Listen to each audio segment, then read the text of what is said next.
ओम नमोरियंताणं नमो सिद्धाणं नमो आर्याणं नमो वज्रायणं नमो लोहि सव्वसाहुणम्।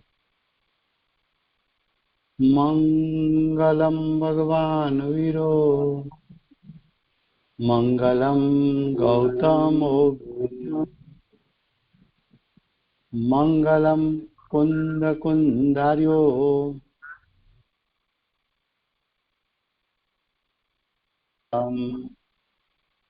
ओंकार बिंदु संयुक्तम नित्यं जायन्ति योगिनः कामदं मोक्षदं चैव ओंकाराय नमो नमः। अहोपकार जिनवर्णो कुंदनो ध्वनि दिव्यनो जीन कुंद ध्वनि आप्याम अहो आ गुरु काहनो तुझ ज्ञान ध्यान नो रंग अमया दर्श रहो ओ शिव पद तक तुझ संग माता हाथ ग्रहो।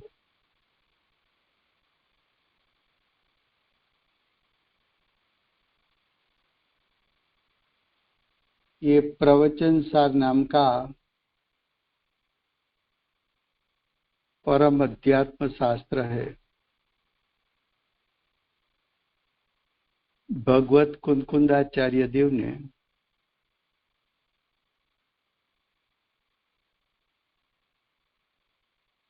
मांगलिक करके प्रतिज्ञा की।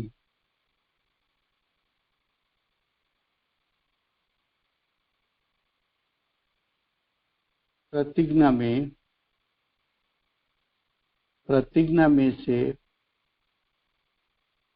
विशुद्ध दर्शन में से आचार्य भगवान ने ज्ञान तत्व प्रज्ञापन खोला। उपयोग दो प्रकार का बताया।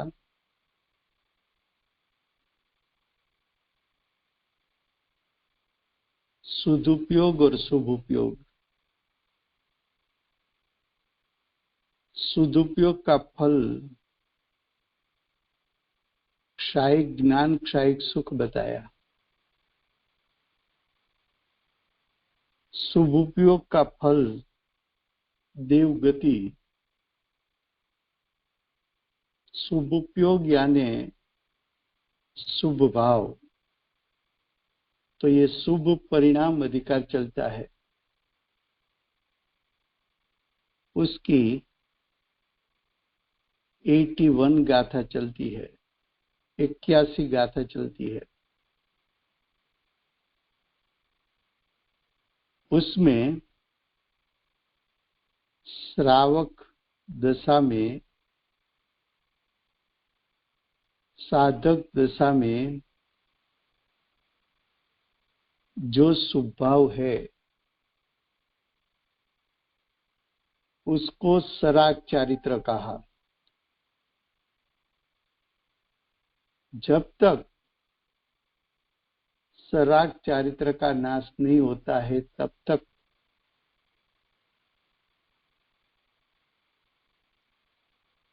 अर्यंत पद यानी अनंत चतुष्टय की प्रकटता नहीं होती है।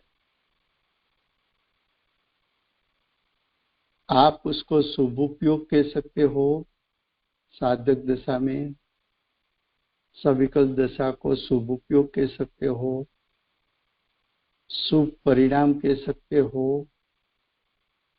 शुभ राग कह सकते हो, उसको आप सराग चारित्र भी कह सकते हो।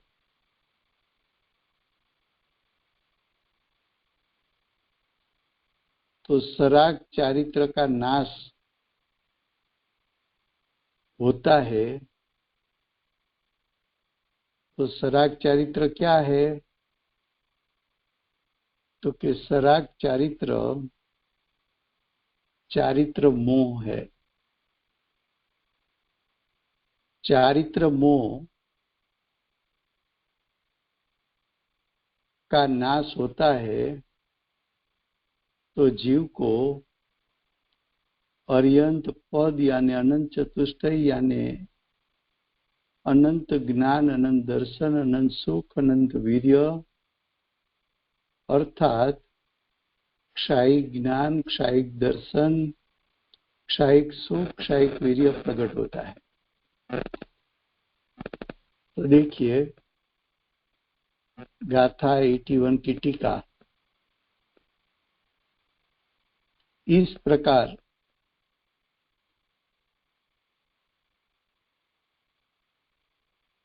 जिस उपाय का स्वरूप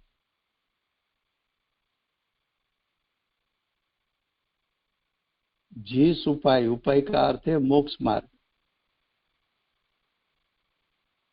तो इस प्रकार जो मोक्ष मार्ग का स्वरूप का वर्णन करने में आया, वो उपाय, वो मोक्ष मार्ग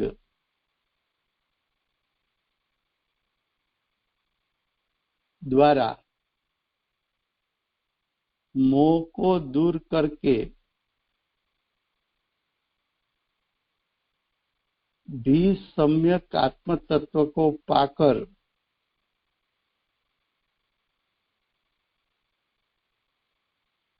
फिर से क्या कहा,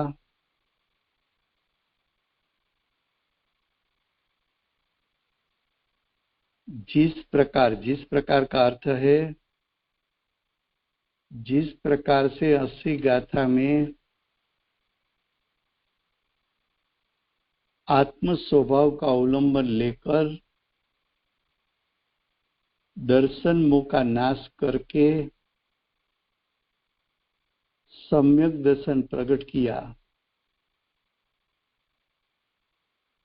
वो मोक्ष मार्ग का उपाय का स्वरूप था।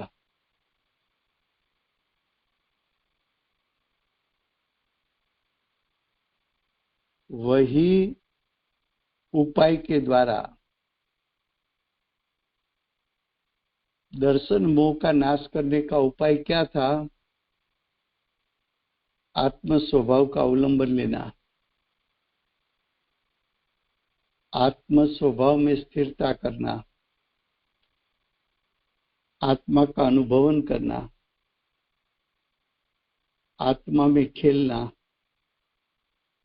आत्मा में रमना, आत्मा में एकाग्र होना, आत्मा में स्थिर होना,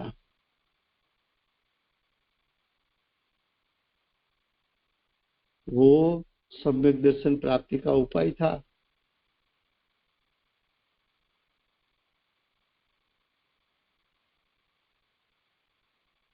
उसके कारण दर्शन मोह दूर हुआ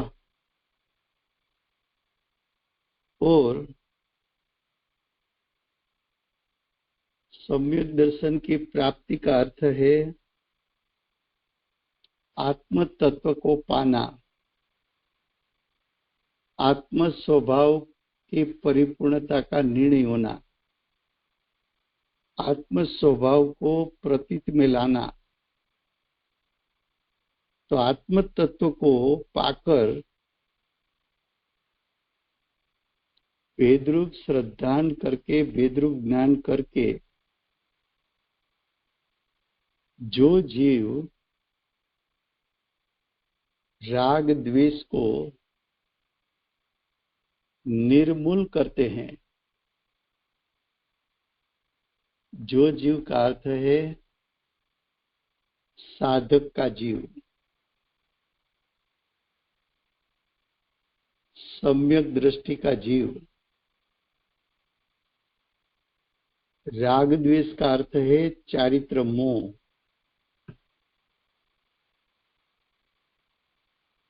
तो राग द्वेष को निर्मूल करना, राग द्वेष का नाश करना, राग द्वेष को मूल में से नष्ट करना,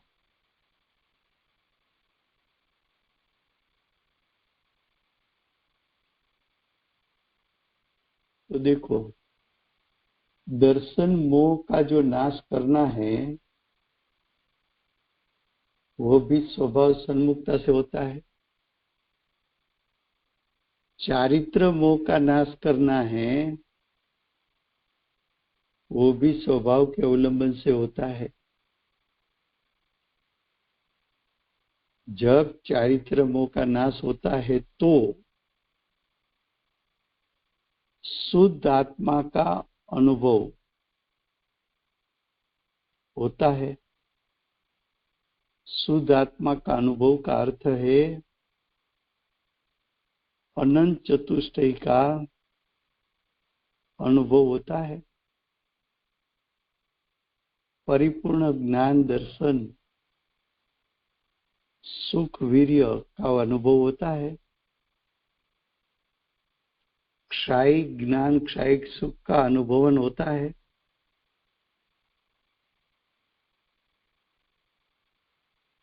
लेकिन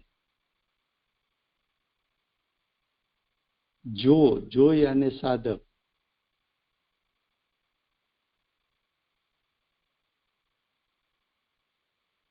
बार बार उसको अनुसरते हैं, उसको यानी राग द्वेष को,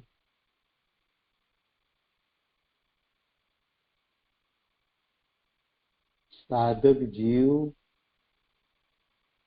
बार बार राग द्वेष का अनुसरण करता है यानी राग द्वेष रूप परिणमन करता है तो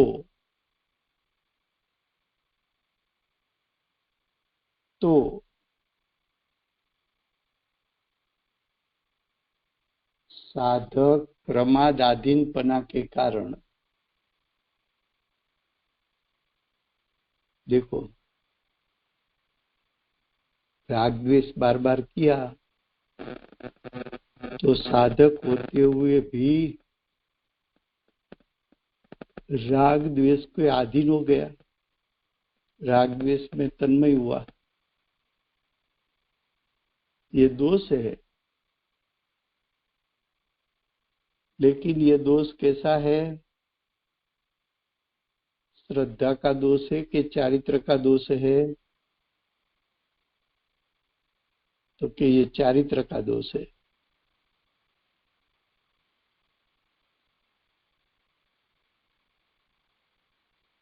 ये चारित्र मोह है।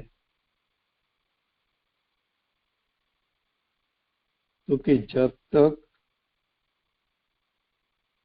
साधक राग द्वेष को अनुसरण करता है तब तक तो प्रमाद से अधीन होने के कारण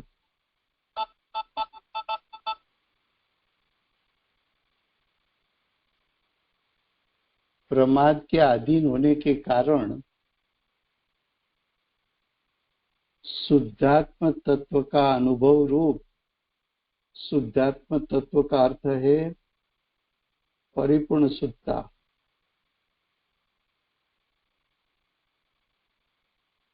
तो कि परिपूर्ण शुद्धता का अनुभव रूप चिंतामणि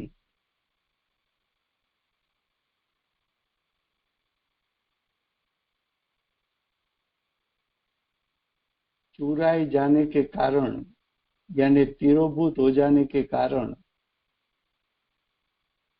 अंतर में खेद पाता है।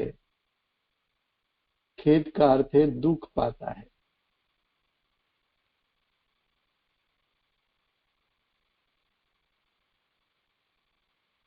इसलिए तुझे का अर्थ है साधक को राग द्वेष टालने के लिए अत्यंत जागृत रहना योग्य है। देखो सम्यक दर्शन की प्राप्ति हो गई, उसके बाद भी साधक जागृत है।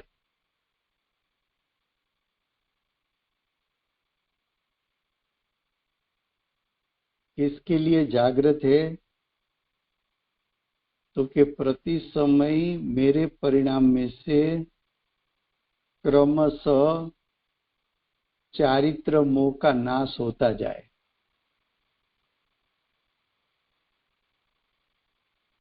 मेरी शुद्धता बढ़ती जाए।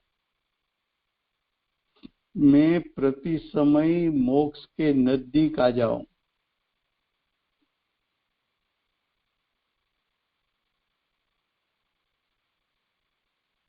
तो साधक चाहे सविकल्प दशा में हो, चाहे निर्विकल्प दशा में हो, प्रति समय मोक्ष की ओर जाने का पुरुषार्थ उसका सातत्य रूप चालू रहना चाहिए। अगर ये पुरुषार्थ करने में उसने प्रमाद किया तो जितना प्रमाद करेगा इतना मोक्ष दूर रहेगा। सम्यक दर्शन के बाद तद्भव भी साधक मोक्ष पा सकता है, उग्र पुरुषार्थ करे तो। और साधक जीव अल्प पुरुषार्थ करे तो मोक्ष पाने के लिए 15 भव भी लग सकते हैं।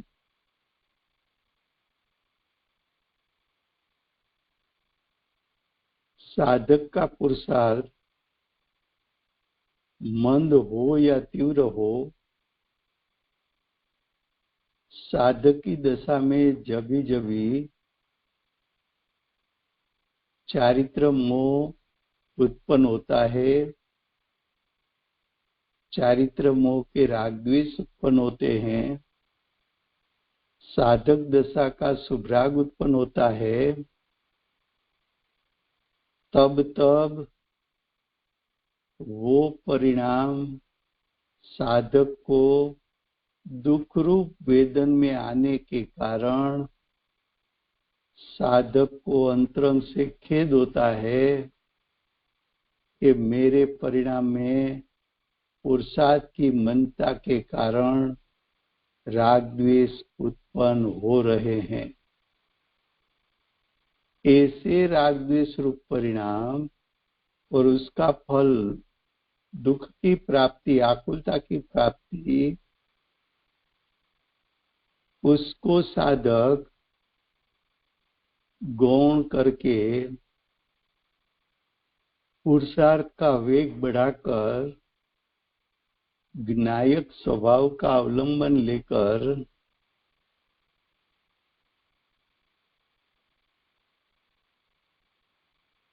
चारित्र मोह के सभी राग द्वेष साधक टालना चाहते हैं।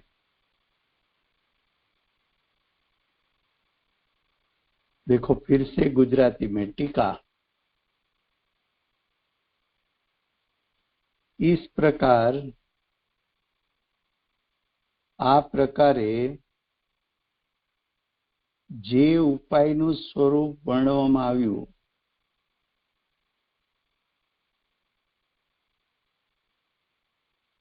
એસી ગાથામાં સમ્યક દર્શનની પ્રાપ્તિ કરાવી। એ સમ્યક દર્શન જે ઉપાયથી પ્રગટ થયું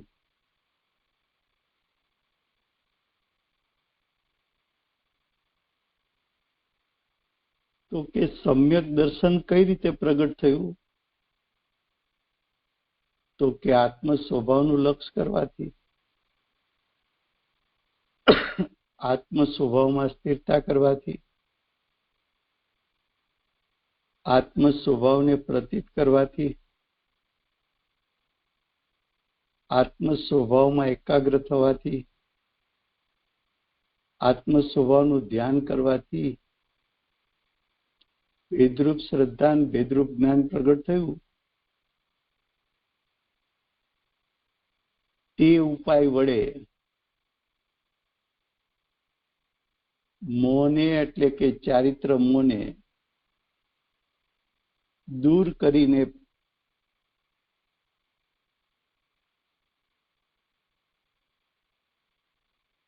હવે જુઓ, જે ઉપાય કર્યો, પ્રથમ ઉપાય કર્યો 80 ગાથામાં દર્શન મોહના નાશ માટે.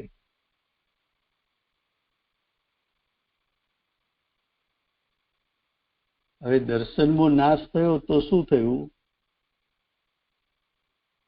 તો કે સમ્યક આત્મ તત્વને પામ્યો. એટલે કે આત્માના સ્વભાવનું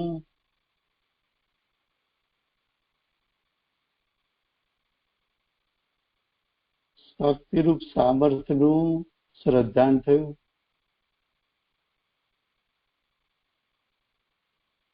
જ્ઞાયક તત્વ દ્રષ્ટિમાં આવ્યો, જ્ઞાન ઉપયોગમાં આવ્યો.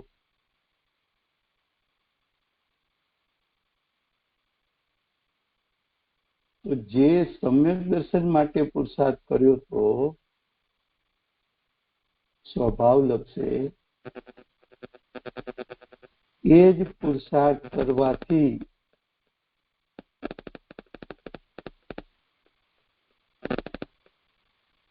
રાગ દ્વેષને નિર્મૂળ કરી શકાય છે. રાગ દ્વેષને મૂળમાંથી ઉખેડી શકાય છે. રાગ દ્વેષને મૂળમાંથી નષ્ટ એટલે નાશ કરી શકાય છે.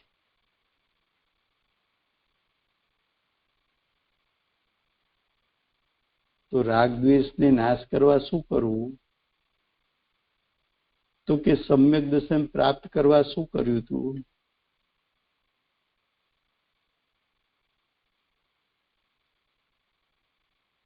હવે આત્મસ્થિરતા વધાર. જેમ જેમ આત્મસ્થિરતા વધતી જશે, જેમ જેમ સ્વભાવમાં એકાગ્રતા વધતી જશે, જેમ જેમ ધ્યાનસ્થ અવસ્થાનો કાળ વધતો જશે,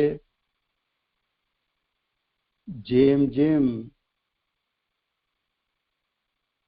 આત્મ સ્વરૂપને તું લાંબો કાળ વીંટાઈને રહીશ, તો રાગ દ્વેષ કેતા ચારિત્ર મોહ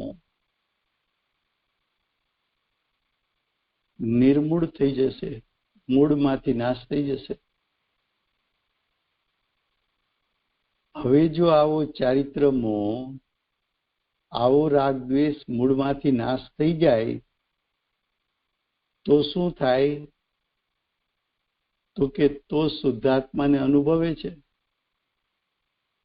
અહીંયા શુદ્ધાત્માનો અર્થ છે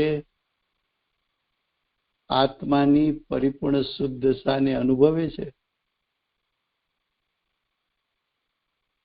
ક્ષાયિક જ્ઞાન, ક્ષાયિક સુખ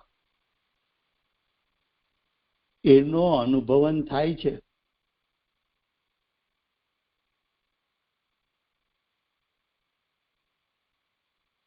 પરંતુ જો ફરીને જો સાધક ફરીને તેમને એટલે રાગદ્વેષને અનુસરે છે, એટલે કે રાગદ્વેષ રૂપે પરિણમે છે, તો પ્રમાદ આધીનપણાને લીધે શુદ્ધાત્મ તત્વના અનુભવન રૂપ ચિંતામણી ચોરાઈ જવાથી, તિરોભૂત થઈ જવાથી અંતરમાં ખેદ એટલે આકુળતા, એટલે કે દુઃખ થાય છે, દુઃખને પામે છે. શું કહ્યું? ચતુર્થ ગુણસ્થાન વર્તી સમ્યક દ્રષ્ટિ થયો. હવે એવા સાધક જીવને ચારિત્ર મોહના પરિણામ તો થાય છે.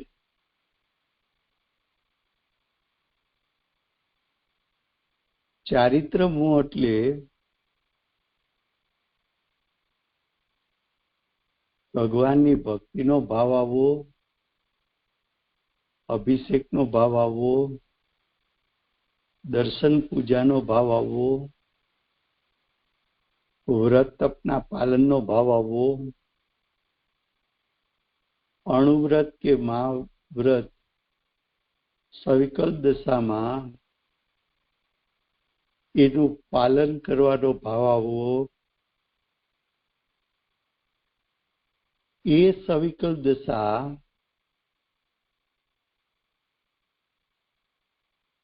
છે તો રાગરૂપ,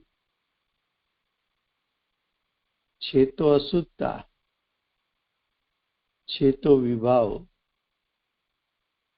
છે તો ચારિત્ર મોહ. ઉત્પન્ન થયો છે કર્મના સંગમાં. ચારિત્ર મોહની કર્મના ઉદયમાં જોડાવાથી ઉત્પન્ન થયો છે. હવે જો તું ફરી એવા રાગદ્વેષ કરીશ તો એ રાગદ્વેષના પરિણામ તારા પ્રમાદને કારણે ઉત્પન્ન થયા, કારણ કે તે આત્મ સ્વભાવની જાગૃતિ ન રાખી. એ રાગદ્વેષના પરિણામને તું આધીન થઈ ગયો.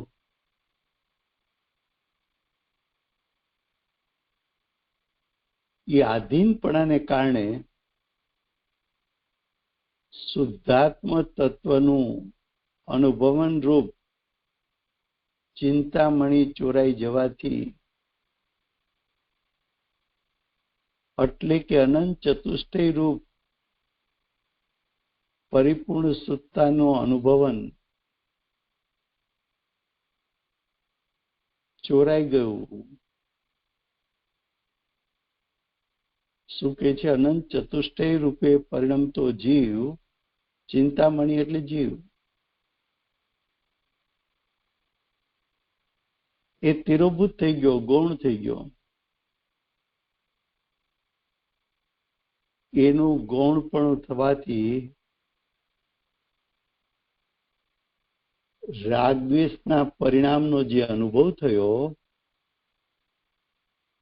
એને કારણે ખેદ કેતા દુઃખને પ્રાપ્ત કરે છે. આથી એટલે કે માટે મારે રાગદ્વેષને ટાળવા માટે અત્યંત જાગ્રત રહેવું યોગ્ય છે.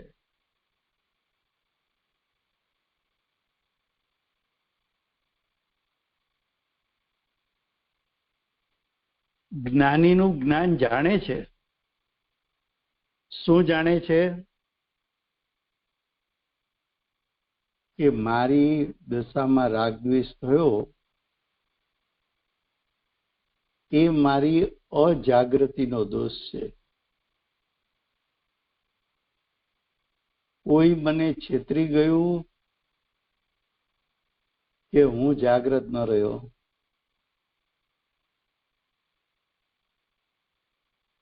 તો કે હું જાગ્રત ન રહ્યો.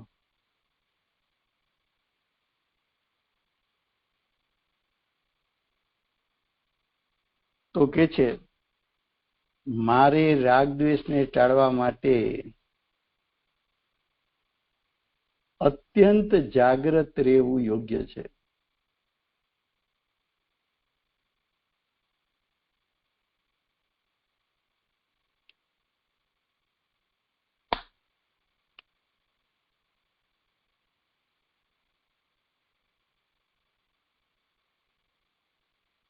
ભાવાર્થ.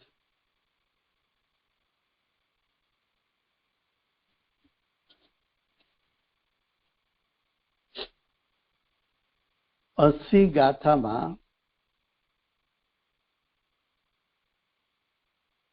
दर्शाया हुआ उपाय से दर्शन मोह दूर करके दर्शन मोह यानी मिथ्यात्व। तो 80 गाथा में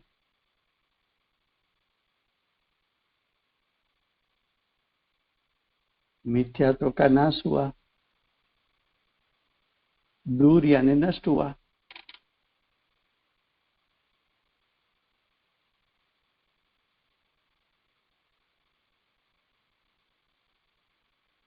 तो देखो 80 गाथा किसके लिए है?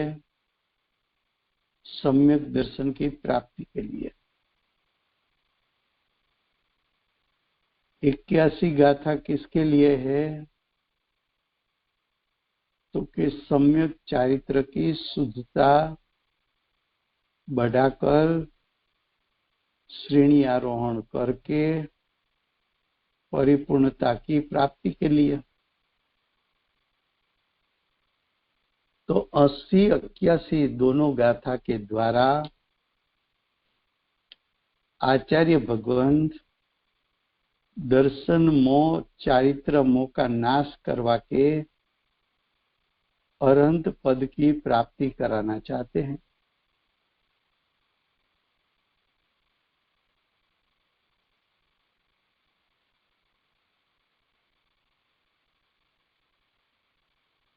क्या कहा कि 80 गाथा में आचार्य भगवान ने सम्यक दर्शन प्राप्ति करवाई।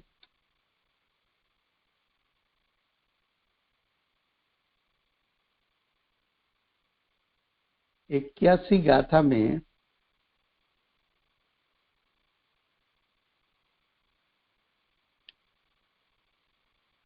चारित्र की परिपूर्णता प्रकट करवाना चाहते हैं।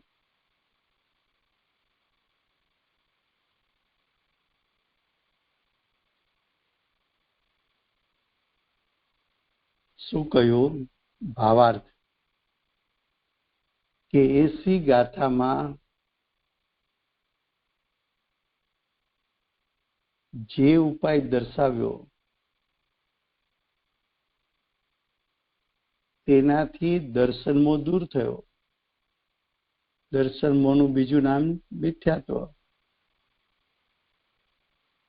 મિથ્યાત્વ दूर થાય તો શેની પ્રાપ્તિ થાય? તો કે सम्यक દર્શનની। सम्यक દર્શનની પ્રાપ્તિ કેમ થાય? તો કે આત્મ સ્વભાવનું અનુભવન કર,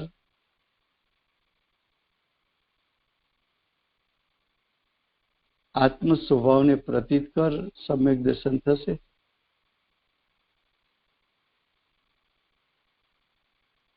તો જેમ આત્મ સ્વભાવનું લક્ષ કરતા सम्यक દર્શન થયું તેમ सम्यक ચારિત્રની શુદ્ધિની વૃદ્ધિ પણ આત્મ સ્વભાવના લક્ષ્ય જ થાય તેમ છે। બેયનો ઉપાય સમાન છે।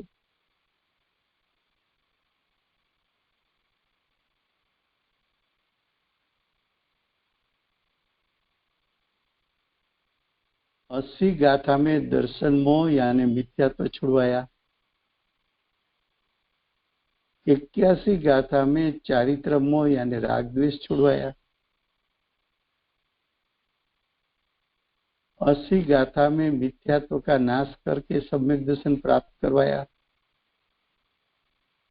81 गाथा में राग द्वेष का नाश करके चारित्र गुण की परिपूर्ण शुद्धता प्रकट करवाई।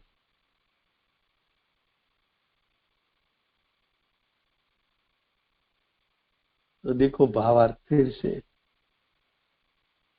80वीं गाथा में दर्शाया हुआ उपाय से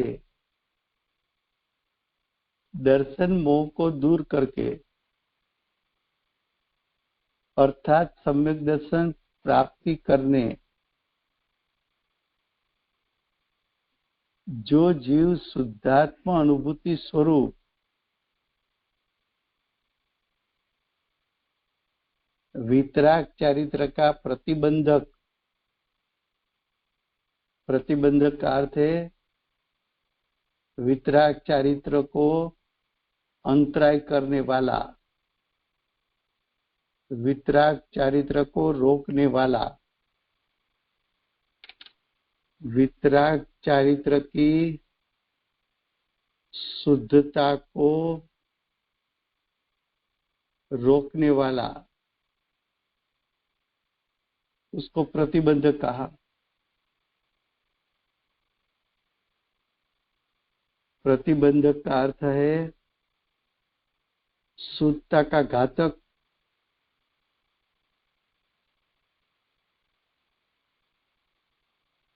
तो परिणाम की शुद्धता,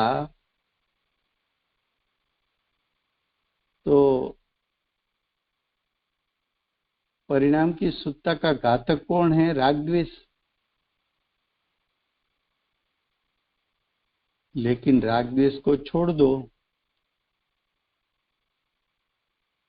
तो वितराग चारित्र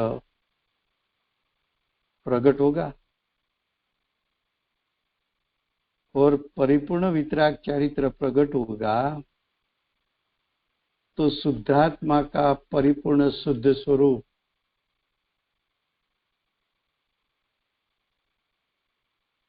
वर्तमान पर्याय में प्रकट हो जाएगा। यानी जीव भाव कर्म, द्रव्य कर्म, नौ कर्म से रहित होकर मुक्ति पाकर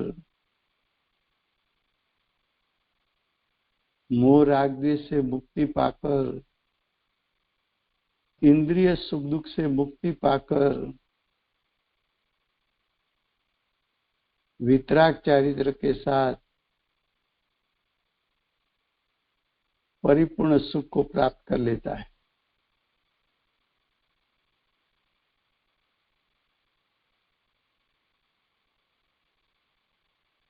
लेकिन साधक फिर से बार बार अगर राग द्वेष भाव रूप परिणमन करता है तो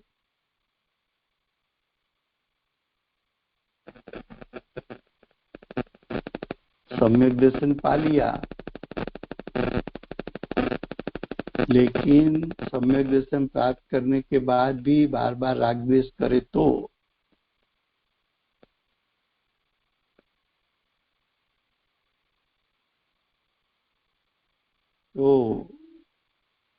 ऐसा साधक, वही तेज लिखा है,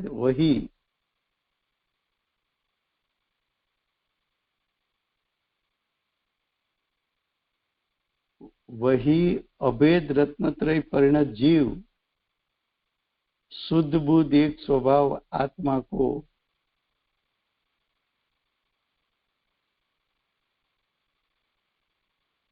पाता नहीं है। लेकिन बार बार राग द्वेष न करे तो,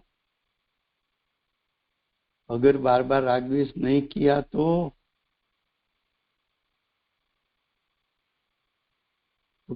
साधक अभेद रत्नत्रय परिणत जीव शुद्ध बुद्ध एक स्वभाव आत्मा को प्राप्त कर लेता है।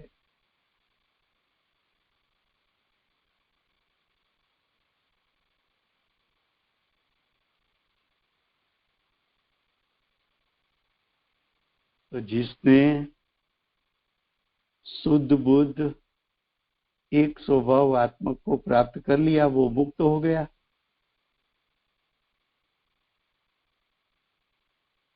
भाव कर्म से मुक्त, द्रव्य कर्म से मुक्त, नौ कर्म से मुक्त, चार गति से मुक्त, जन्म मरण से मुक्त, संसार से मुक्त, दुख से मुक्त, इंद्रिय सुख से मुक्त हो जाता है।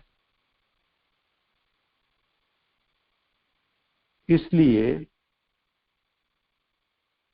जीव सम्यक दर्शन प्राप्त करने पर भी सराग चारित्र पाकर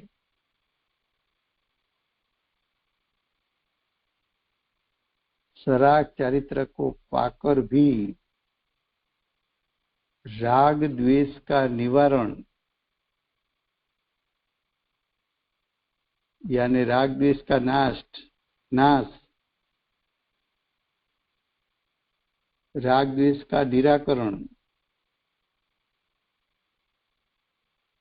के लिए अत्यंत सावधान रहना योग्य है। देखो, सम्यक दर्शन प्राप्त हो गया। देखो, गुरुदेव जागृत थे ना, जब गुरुदेव स्टार ऑफ इंडिया से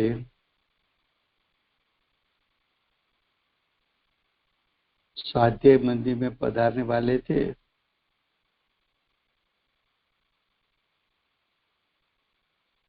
तो ट्रस्टी मंडल के प्रमुख ट्रस्टी और समाज गुरुदेव को विनंती करने के लिए गए कि कल से स्वाध्याय मंदिर में पधारना है।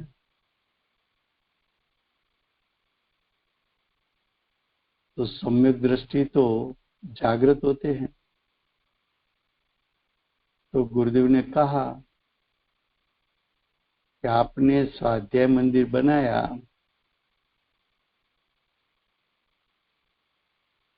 उसका हमें कोई प्रतिबंध नहीं है कि आपने बनाया इसलिए मैं रुक जाऊं। अगर मेरा पुरुषार्थ बढ़ गया तो मैं वन जंगल में चला जाऊंगा, यानी मुनिपना ग्रहण कर लूंगा। क्योंकि प्रत्येक सम्यक दृष्टि को अपने भाव में ये होता है, मैं कब बाह्यांतर निग्रंथ बन जाऊं। बाह्य में भी निग्रंथ दशा और अंतरंग में भी निग्रंथ दशा। बाह्य में कुटुंब, परिवार, वस्त्र, पात्र आदि परिग्रह, उसका त्याग करना, बाह्य त्याग करना। और अंदर में से मिथ्यात्व सहित 3 कषाय का त्याग करना। ऐसा मुनिपना में ग्रहण कर लूं, ऐसा साधक को भाव होता है। ऐसा साधक जागृत होता है।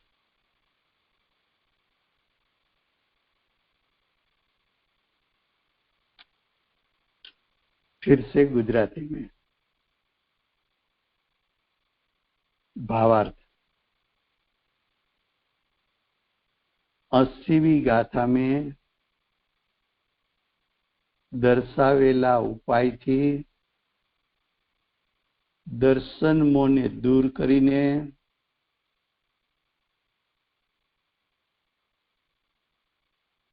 એટલે કે सम्यक દર્શનને પ્રાપ્ત કરીને એટલે કે મિથ્યાત્વનો ત્યાગ કરીને જે જીવ એટલે કે સાધક જીવ શુદ્ધાત્મા અનુભૂતિ સ્વરૂપ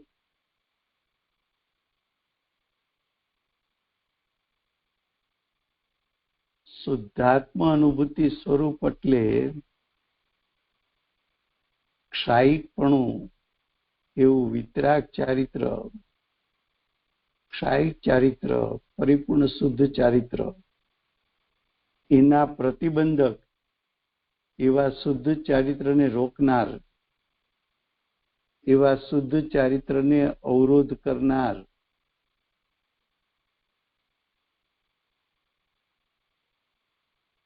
એવા શુદ્ધ ચારિત્ર રૂપ પરિણામની શુદ્ધતાના ઘાતક રાગ દ્વેષને છોડે છે।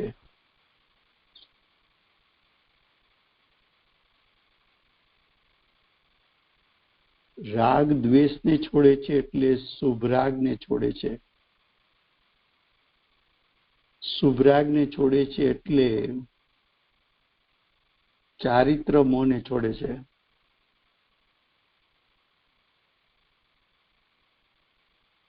ફરી ફરી સાધક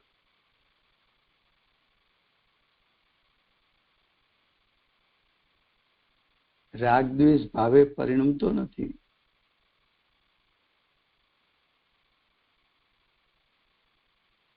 તે જ અભેદ રત્નત્રય પરિણત જીવ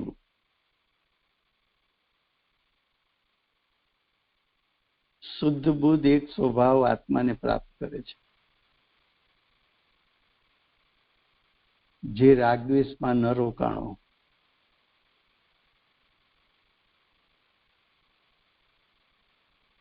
અને વિતરાગ ચારિત્રમાં શુદ્ધતા વધારતો ગયો, રાગદ્વેષને ટાળતો ગયો.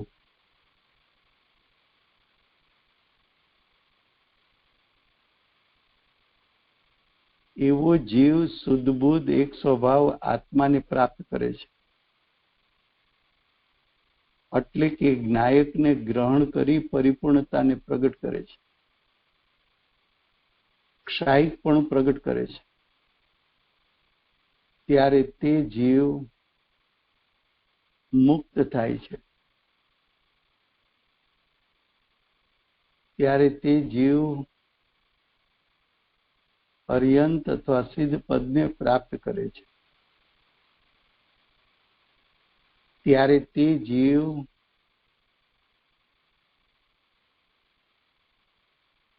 ભાવ કર્મ, દ્રવ્ય કર્મ, નો કર્મથી મુક્ત થઈ જાય છે. ઇન્દ્રિય સુખ દુઃખથી મુક્ત થઈ જાય છે. તેથી જીવે સમ્યક દર્શન પ્રાપ્ત કરીને પણ આ ગાથા કોના માટે છે? તો કે મોક્ષ માર્ગમાં ઉભેલા જીવ માટે છે, સાધક જીવ માટે છે.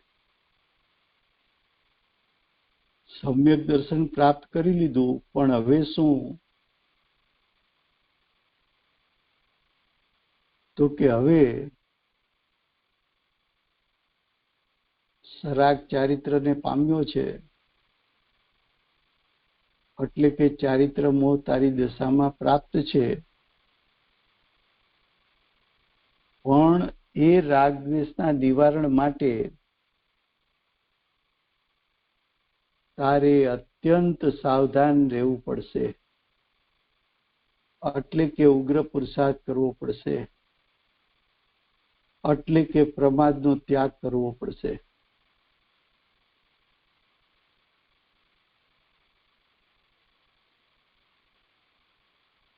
આવા શાસ્ત્રોને આવી ગાથા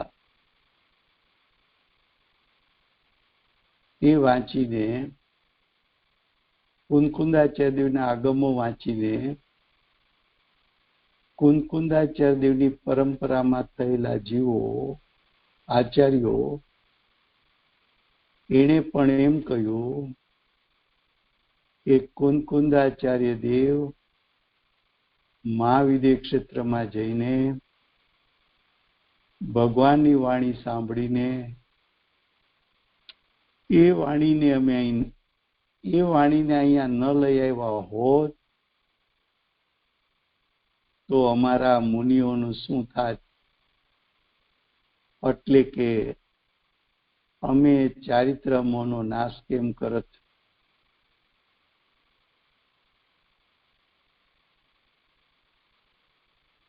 હવે ગાથા 81 પૂરી થઈ.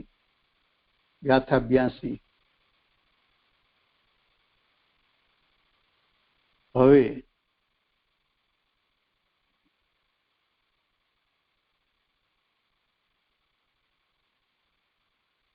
પૂર્વોક ગાથા ઓમાં વર્ણવ્યો તે જ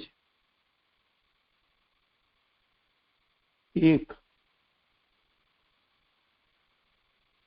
ભગવંતોએ પોતે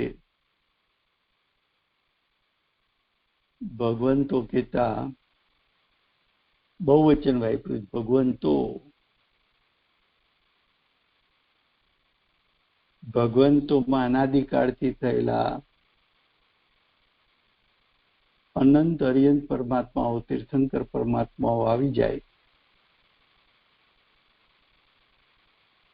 અને ભગવંતો કહેતા બહુવચન છે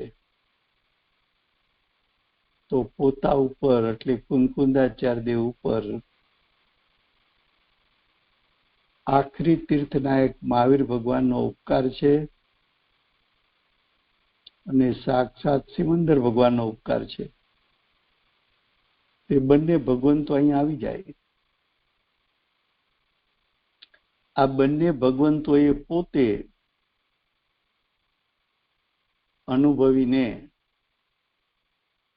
અનુભવીને એટલે ક્ષાયિકપણું પ્રગટ કરીને દર્શાવેલો નિશ્રેયસનો પારમાર્થિક પંથ છે. નિશ્રેય એટલે કે મોક્ષનો પારમાર્થિક પંથ છે. એમ મતિને એટલે જ્ઞાનને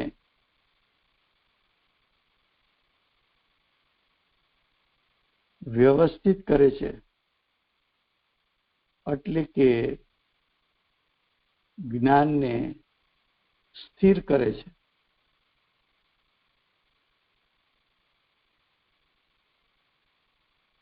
શું કહે છે?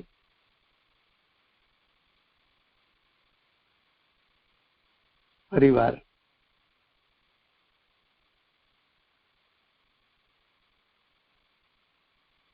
આચાર્ય ભગવાન મહાવીર ભગવાન અને સિમંદર ભગવાન એને સાક્ષીમાં રાખીને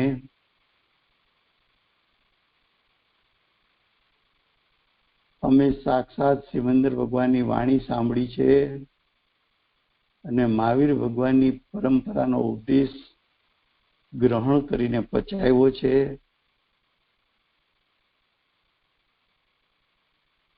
એ મહાવીર ભગવાન ને સિમંદર ભગવાને તો આત્માની પરિપૂર્ણ શુદ્ધતાને અનુભવી છે. એવું અનુભવ કર્યા પછી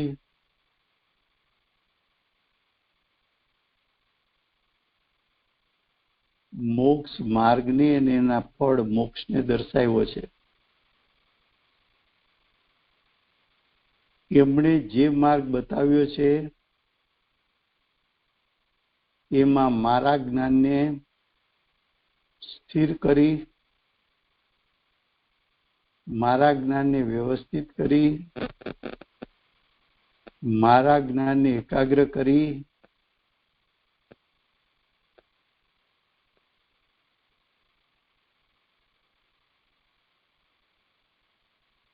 કે આ મારું જ્ઞાન આચાર્ય ભગવાન સ્થિર કરાવે છે. क्या कहा? 82 गाथा का हेडिंग है अब का अर्थ है 80 और 81 गाथा में दर्शन मोह चारित्र मोह को छुड़वा दिया.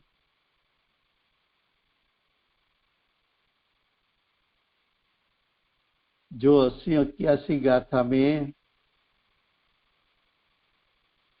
कुंकुंदाचार्य देव ने उपदेश दिया, ऐसा ही उपदेश महावीर भगवान की परंपरा में से आया है और साक्षात सिमंदर भगवान की वाणी में भी आया.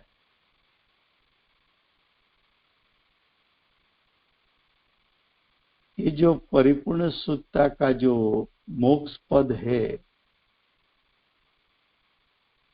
वो अरिहंत परमात्मा यानी महावीर भगवान और सिमंदर भगवान ने उसका अनुभव किया है।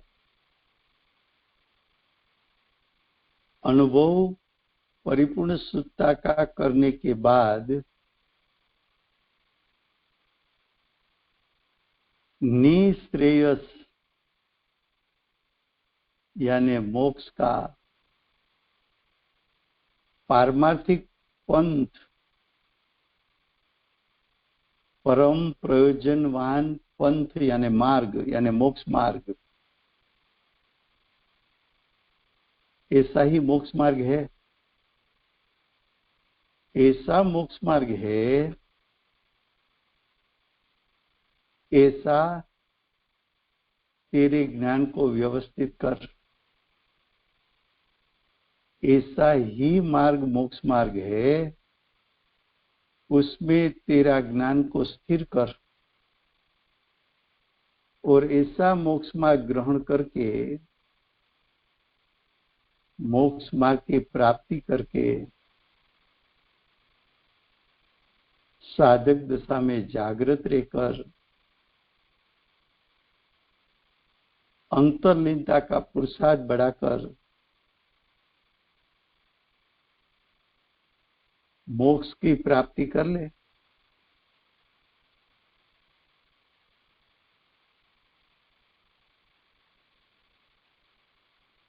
80-81 गाथा में हमने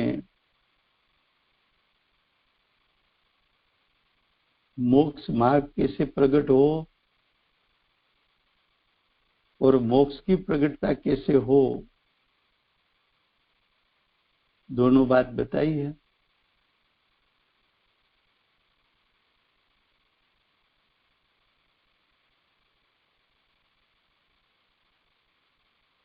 हमने जो बात बताई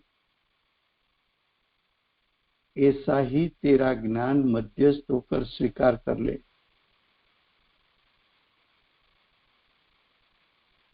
ऐसा ही मार्ग है,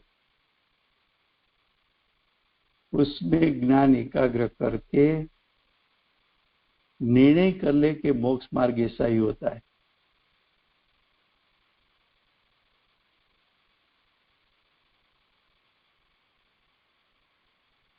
तो तुझे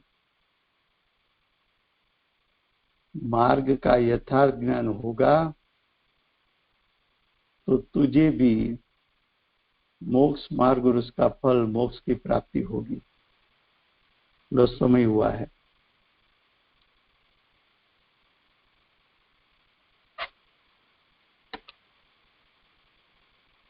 thank you very much Raju भाई, बहुत सुंदर હતું ભાઈ, बहुत सुंदर હતું।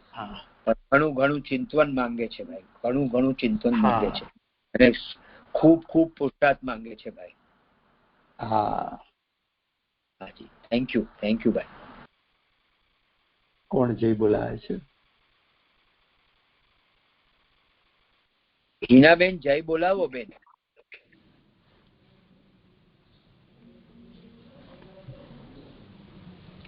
अनंत अनंत उपकारी कहान गुरुदेवनो जय हो। धन्यवाद प्रशमूर्ति पूज भगवती मातनो जय हो। जिनमणि मातनो जय हो। सत्य सनातन दिगंबर जैन धर्मनो जय हो। स्वर्ण तीर्थ धामनो जय हो। भगवान नो जय हो। कीर्ति गंधर भगवान नो जय हो। भगवान नो जय हो। जबुदी जिनेन्द्र भगवंतो नो जय हो। काल सर्व कुंदकुंदाचार्य देव नो जय हो। जय हो जय हो। Jinendra thank you very much Raju. Raju भाई थैंक यू। जिनेन्द्र जय जिनेन्द्र थैंक यू। जय जिनेन्द्र। जय जिनेन्द्र राजू भाई थैंक यू वेरी मच। सबको जय जिनेन्द्र। जय जिनेन्द्र। जय जिनेन्द्र।